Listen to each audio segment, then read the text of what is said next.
បេក្ខភាពទី1យើងបានបង្ហាញជូនបងប្អូនហើយឥឡូវមកមើលនេះរូបរាងរបស់បេក្ខភាពទី2ដែលនឹងត្រូវមានវត្តមាននៅលើផ្ទៃទឹកក្នុងព្រះរាជពិធីបុណ្យអុំទូកថ្នាក់ខេត្តនៅឯខេត្តកំពង់ធំលើដងស្ទឹងសែននោះគឺតាអោកដែលចូលសែនជ័យទូកនេះមកពីខាងស្រុកប្រាសាទសម្បូរនៅក្នុងខេត្តកំពង់ធំផ្ទាល់តែម្ដងគឺជាធីមអ្នកលេងជន្ទល់ហោះបាទរៀងរៅល្អស្អាតណាស់នៅលើផ្ទៃទឹករីឯល្បឿននោះបងប្អូនដឹងហើយថាអស់ចាស់កម្រិតណា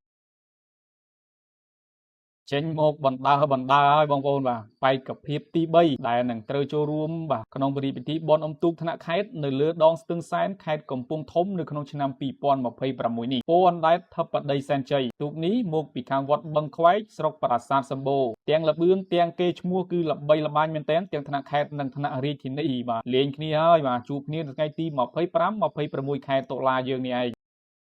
អ្នកបាក់ស្រីឃុំគោលស្រុកប្រាសាទសម្បូរជាបេក្ខភាពទី4យ៉ាងណាយ៉ាងណីដែរឆ្នាំនេះបាទស្រីស្រស់ស្ទឹងសែននេះហើយជាបេក្ខភាពដែលនឹងត្រូវចូលរួមនៅក្នុងព្រះរាជពិធីបុណ្យអុំទូកថ្នាក់ខេត្តនៅលើដងស្ទឹងសែនឆ្នាំ2026នេះរងចាំទាំងអស់គ្នារងចាំមើលស្រីស្រស់ស្ទឹងសែនបេក្ខភាពមួយគ្រឿងទៀតហើយកំពុងតែបង្ហាញខ្លួនបាទបង្ហាញសម្រស់នៅលើផ្ទៃគង្គគាអ្នកលេងក្របកែវវិញម្ដងបងប្អូននេះគឺជាចម្ប៉ាពិសីសែនជ័យដែលជាបេក្ខភាពទី5និងត្រៀមខ្លួនចូលរួមព្រះរាជពិធីបុណ្យអុំទូកថ្នាក់ខេត្តនៅថ្ងៃទី25-26 ខែតុលាខាងមុខនេះនៅលើដងស្ទឹងសែនខេត្តកំពង់ធំអ្នកគាំទ្រជាច្រើនរបស់ចម្ប៉ាពិសីសែនជ័យកំពុងតែទន្ទឹងមើលវត្តមានរបស់ចម្ប៉ាពិសីថាតើនឹងមានវត្តមាននៅលើដងស្ទឹងសែនដែរឬទេមួយគ្រឿងនេះដែលមានឯកសណ្ឋានពណ៌ស្វាយកំពុងតែបណ្ដែតខ្លួនបង្ហាញសម្រស់នៅលើផ្ទៃជលសានេះគឺជាចក្រឡោកដែលចូលសែនជ័យជើងខ្លាំងរបស់បងប្អូនអ្នកស្រុកបារាយណ៍ក៏ជាបេក្ខភាពទី6ដែលនឹងត្រៀមខ្លួនចូលរួមព្រះរាជពិធីបុណ្យអុំទូកថ្នាក់ខេត្តនៅក្នុងខេត្តកំពង់ធំនាដងស្ទឹងសែនខាងមុខនេះរងចាំមើលទាំងអស់គ្នាសម្រាប់អ្នកគាំទ្រសម្រាប់អ្នកស្រឡាញ់ចក្រឡោកដែលចូលសែនជ័យថាតើចក្រឡោកដែលចូលសែនជ័យនឹងមានវត្តមាននៅលើដងស្ទឹងដែរឬក៏អត់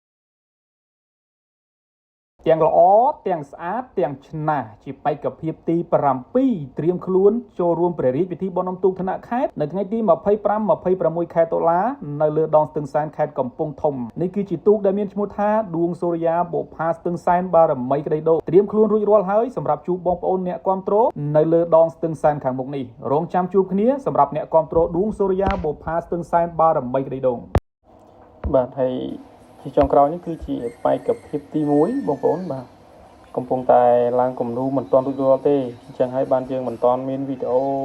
បង្ហាញជូនបងប្អូនពីបាទរូបរាងរបស់បេក្ខភាពទី1នៅលើផ្ទៃទឹកបញ្ជាក់ជូនបងប្អូនថានេះគឺជាបេក្ខភាពត្រួសទេមិនទាន់អស់ទេសម្រាប់ខេត្តកំពង់ធំគឺនៅច្រើនទៀតដែលកំពុងធ្វើការជួសជុលនិងឡើងគំនូពេលដែលរួចរាល់យើងមកជួបគ្នាជាថ្មីម្ដងទៀតនិងបង្ហាញជូនបងប្អូនទាំងអស់តែម្ដងពីបេក្ខភាពទី1រហូតដល់បេក្ខភាពចុងក្រោយនៃប្រភេទទូកខ្នាតវែងដែលត្រៀមខ្លួនក្នុងការប្រណាំងកម្មវិធីបុណ្យអុំទូកថ្នាក់ខេត្ត